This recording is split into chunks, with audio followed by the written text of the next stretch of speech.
Salut l'équipe crypto. On vise tous le succès dans le monde financier. Et le premier grand jalon est de franchir ce premier million, n'est-ce pas?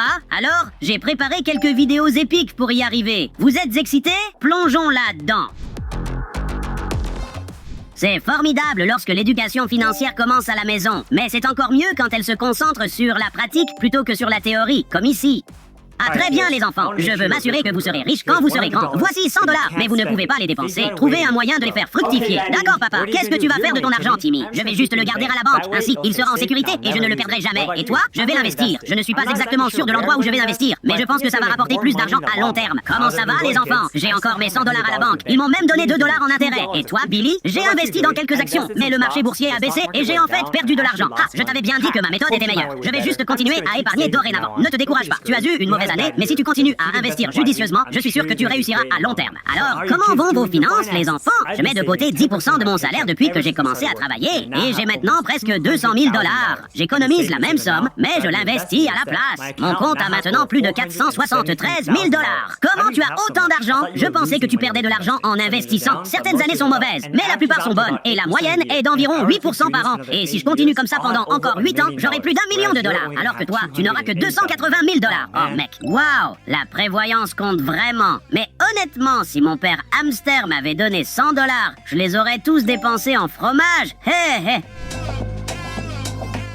Quand il s'agit de finances, beaucoup prétendent être des experts, mais il n'est pas facile de le vérifier. Alors, écoutons les points de vue de ceux qui ont prouvé leur savoir-faire en pratique. Les instructions de Warren Buffett à sa femme lorsqu'il décédera ne pourraient pas être plus simples. Il dit essentiellement de prendre 90% de l'argent et de le placer dans le S&P 500, prendre 10% et les mettre en espèces ou en obligations. Et je ne sais pas comment je pourrais améliorer ce que dit Warren Buffett. Donc, s'il dit que le S&P 500 est l'endroit idéal, je pense que c'est un excellent conseil général. Quelle stratégie? Je ne suis pas sûr d'oser investir 90% de mes économies dans une seule chose. Mais il est difficile de contredire Buffett. Et vous, est-ce que vous feriez ce saut? Partagez vos réflexions dans les commentaires.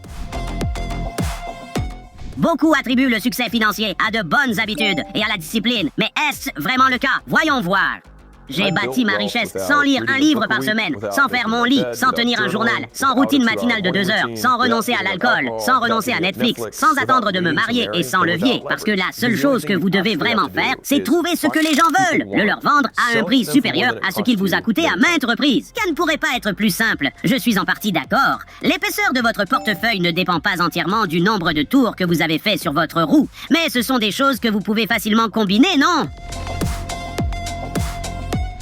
Nous comprenons tous que devenir riche au siècle dernier n'est pas la même chose que réussir de nos jours. Alors, explorons quelques réflexions sur la réussite à l'heure actuelle.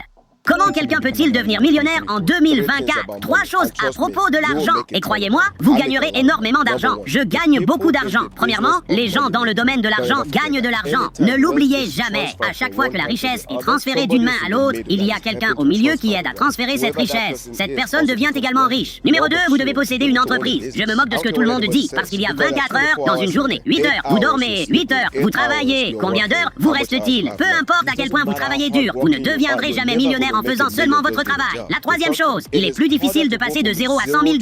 Je veux juste que vous le sachiez, que de passer de 100 000 à 1 million, au moment où vous atteindrez les 6 chiffres, vous devrez vous multiplier et multiplier vos efforts, car vous ne pourrez pas le faire seul. Vous devez apprendre à déléguer. En gros, vous devez apprendre à déléguer, et ça augmentera considérablement vos revenus. Êtes-vous allé à l'université? Oui, si je devais le refaire, je n'irais pas à l'université. Vous allez à l'école, ils vous enseignent plein de choses, mais ce ne sont que des théories et des livres. Dans la rue, ça ne veut rien dire. Le gars de la rue fera des tours autour de vous et vous prendra votre déjeuner. Je dois admettre que théorie et pratique sont des bêtes totalement différentes. De plus, je suis maintenant vraiment curieux de savoir comment devenir médiateur dans le transfert de richesse. Faites-moi savoir où ça se passe, s'il vous plaît. Eh bien, les amis, j'espère que les vidéos d'aujourd'hui vous ont été utiles. Restez à l'écoute pour plus d'épisodes afin de ne rien manquer. À la prochaine et souvenez-vous, les hamsters sont puissants, un pour tous et tous pour un.